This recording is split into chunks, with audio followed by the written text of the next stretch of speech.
Liam, I just spoken to Connor, and I started by saying I'm not really sure what to say anymore because we just keep complimenting the way that your side is playing football and congratulating you on the victories. I did put it to him that it must be very difficult not to start circulating conversations about promotion.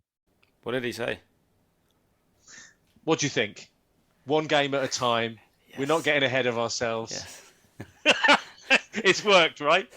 Yeah, it sounds like I brainwashed them. No, hey, it's really tough, when you're like, I want the players to enjoy it, the experience. I want them to, be able to reflect and appreciate how far they've progressed, how far they've come, how good a job they've done. But we have to every single game, every single opposition, give them the maximum respect because the league is so unforgiving, and it's so tough. Every game is so tough. If you take 1% off it, 2% off it, you're in trouble. You'll get punished for it, and I think that's elite performance. I think that what we're chasing, and what I've said numerous times this year, the group are chasing is constantly wanting to get better. So not accepting or settling for that, and that's why I think it's nice to hear that a lot of the guys are saying it because they understand it. They're not saying it because we've asked them to. It's something that actually they buy into and they get the importance of development. They get the importance that that has on how that impacts on the performance and the result. So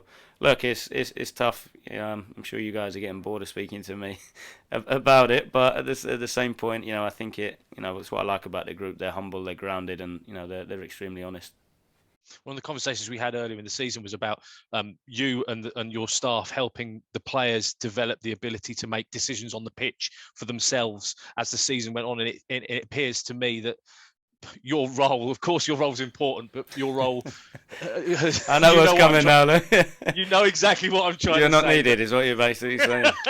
No, they're doing so well that what you've set out and started at the beginning of the season, running through, is getting better and better. They're a unit that can make decisions quickly on the pitch, change quickly on the pitch. Of course, they'll get guidance from you, but that must please you hugely. Yeah, no, it does. I think that's the biggest thing. They, like I said afterwards at the game at Saturday, the first goal's a great example of possession with a purpose, which obviously something else we spoke about when we first came in, adding players that process and think in the right order. And the one that hit the post beforehand was probably even marginally better than the one that we obviously finished. So I think that there's so many areas where pleased with the progress the group have made, and I still think we've got room to get even better. That's the exciting bit. I think there's so much more to come from the group. When I look at it, I keep saying it, but they're terrific to work with. And I think we look at the Shrewsbury game at the weekend. A lot of the prep work that we did was actually on them playing a different system to what they started with. So again, the information that we give them, the prep work that we did, if everything had just gone on that, and this is what you have to do, then the second they line up and they start in a different shape, it can throw people, whereas, I thought the players just cope with it. The same as then what we spoke about at half-time, given that they'd obviously played the first half 3-5-2, they then changed at half-time. So some of the stuff that we'd probably thrown at them, individually at half-time goes out the window a little bit again, because actually how you then get success against, a 4-3-3 is completely different. So that's the powerful thing about the group and where they're at, is that they are stepping up, they are owning it. They understand the principles, the structures. It's not a complete you go and do it. Obviously, we give them guidance, we give them the framework, and then it's on them to feel it and solve it. And yeah, they're really stepping up at the minute. Another goal from Mo, and I just wonder: was there any point this season where you tweaked things slightly to give Mo more opportunities? Did you tweak anything to make it easier for him to score goals? I wouldn't. Tactically, no. Tactically, no. I'd say what we've done is, Mo came into the pro game late, and I think people forget that. A lot of the guys we've got have come through academies, and they understand, development processes and being. Mo's still, he's 3-4 years is it now being a pro, so he's still getting up to speed with that. I think, when you actually look at it, some players, even at the age of 22, might have been involved in a pro setup for 10 years. So that takes time to to adapt, adjust, to think, and I think he's done a great job of that. I think you then look at it. I thought what we probably did a good job as a group of staff at times is challenging him to raise his game. So if when Max was playing, come on then Mo, you got to be better than Max. So then you get that where you're constantly challenging them to improve and raise their level to either get in the team or stay in the team. And I thought, he's a really, really humble guy, Mo, and he responded really well to that. And then the next bit is probably just confidence. I speak to him a lot. We have a lot of chats, I've always said to him from day one that he'll score goals. I'm not worried about that. It's some of the other bits, but I think what often gets overlooked for him and probably Twiney and Troy is just how hard they work defensively. Watching the game back yesterday, Mo's out of possession work's outstanding, and of course the goals are extremely important. But being hard to beat, everybody attacking, everybody defending, everybody playing their part, not carrying egos. He's epitomised that recently. So he's in a good spot, and the job for him and for me is to keep him there. I know you're never going to be able to do this on the sideline, but is there in your head? Does sometimes you see the build up, the passing, and the goal, and just sit back and go? I mean, and in your head, clap the team, because watching some of the passing on Saturday, that's how I felt. It was outstanding.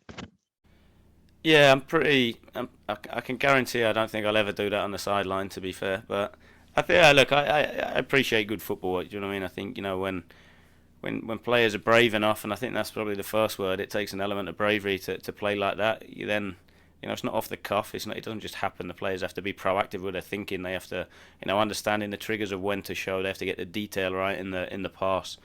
And then you have to get, it's like a chain. You have to then get the sequences connected, and that when it all comes together, like I said, the first goal kick we hit the post, and then obviously the goal, and there was a couple of others. I thought, it's great to watch, and my excitement comes the day after when I'm watching it back, and I'm able to rewind it and watch it numerous times and appreciate it that way. So, yeah, in game, of course, when it's good and when it feels good, but you don't have time. You move on quickly.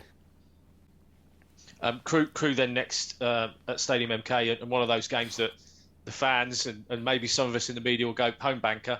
It's not that one we have to worry about. It's the games against Plymouth and Sheffield Wednesday, etc. All those Sheffield Wednesday later in the season, but that's a home banker. That's definitely not what you're going to do. No, and definitely not. And again, I think the second you do that, it's extremely disrespectful. And I think you do that, it comes back and it bites you in the backside. So, I think I think back to the game we had up there, and I said it before. The scoreline didn't reflect for me how the game went. It was an extremely difficult game. It was a tough game. They had spells where they dominated the ball. We had times where we struggled to build against them, and then the same point we then had some real moments of high quality where we showed quality in possession and. Scored some really good goals. So he's done a terrific job there, Dave. And I think it's going to be an extremely difficult game again tomorrow. One that we'll be at our maximum for because you have to. And again, I think that comes back to the culture I talk a lot about. That everything's just about every day going out and being the best you can, and that's whoever you're playing against, however you're feeling, whatever emotions you're carrying, whatever stress, however you're feeling physically, is stepping on the pitch, and we don't accept anything less than 100% focus and commitment. Cheers, Liam. Thank you.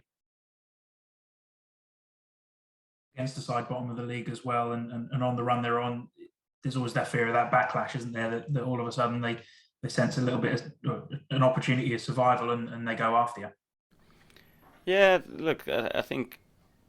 I think positions aren't always a reflection of the qualities that a team have. You might get that, but I think what you'll see with them is a group of extremely honest, hard-working, competitive players that are playing to their utmost. So again, I think if you, like I said, if you take it lightly against anybody like that, it does come back and it hurts you. So the message will be to the lads, look, same level of respect we show to everybody because they warrant it, and then it's about controlling what we can, which is our performance levels, and I think that's the message that the players will be getting tomorrow. We've just spoken to Conor Coventry, and he just feels like he's got better and better and better since coming into your side. You must be delighted with the way he's performing at the minute. Yeah, he's been terrific, Conor. Obviously, I knew bringing him in what I'd get from Conor. Obviously, we have a history together, so I knew that, and again, I think what he's done such a good job of when it's been a footballing match like at the weekend, he's got the quality, he's got the awareness, he's able to play in that and have a real positive impact. And the same when we've had games, where it's been more of a scrap and where we've had to fight and do that side of the game, he also imposes himself in them games. And I think he's another one like a few of the lads. He's still at, in the baby steps of his career. So, it's definitely the longest run of games he's had in his career, which people forget because of how well he's performed. So I've been delighted with him. I think him and Josh Mack have created a decent little partnership in there when you look at it, how they've performed together in a few games. And yeah, the challenge for Conor, like the other lads, is to sustain that level and get better, not just sustain it and be happy and be comfortable. It's good. You've been good. You've done well, but I want to make you even better. That's the challenge. Someone who admitted he's actually unhappy with what he's done this season. Scott Twine, in his interview after the game on Saturday, said he's actually unhappy with the number of goals and assists that he's got because he believes he should have had more. I mean, with 15 goals and 11 assists, are you asking more from him? You demanding more from him, or are you pretty happy with the way he's performed this season? Nah, terrible. Not good enough. Again, I think it epitomises Twiney as a character. Look, I probably agree with him. I think, look, he's, when you look at the numbers, you look at the impact, the level he's played at, he's been excellent. He's been terrific. But Twiney does so much work that people don't see, whether it's in the gym late at night, whether it's video work, whether it's studying things. He does so much work, and he deserves the plaudits he gets. But what I love about him is he's so humble. He's not going to change him. He's going to continually strive to become better, and that we're constantly challenging him. So we set targets for the final round of games, and our job's to push him. So let's get the ceiling as high as we can for someone like him, and really stretch him and challenge him rather than telling him how great he is all the time. He knows that by the fact that we pick him out pretty much every week, and his minutes are high. It's good, but we always want more. We're never satisfied.